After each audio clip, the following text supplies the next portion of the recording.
Sapol sa CCTV ang pagbangga ng isang motorsiklo sa mag-inang tumatawid sa kalsada sa Nagcarlan, Laguna. Makikita ay tinutulak ng lalaki ang kanyang ina na naka-wheelchair habang patawid nang biglang sumalpok sa kanila ang motor.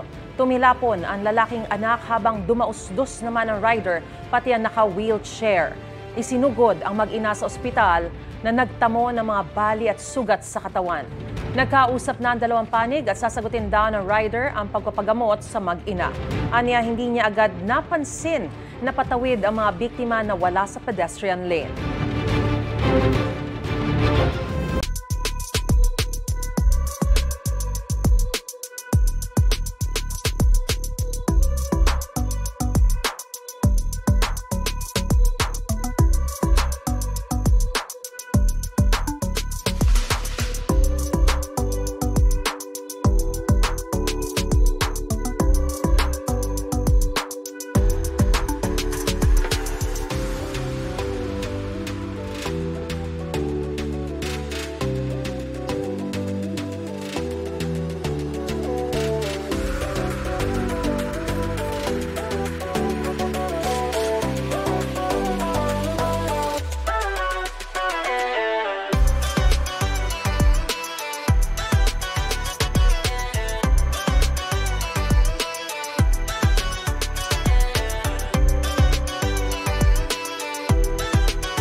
Mga kapuso, para una ka sa mga balita, mag-subscribe sa GMA Integrated News sa YouTube. Sa mga kapuso abroad, subaybayan niyo po kami sa GMA Pinoy TV at sa www.gmanews.tv.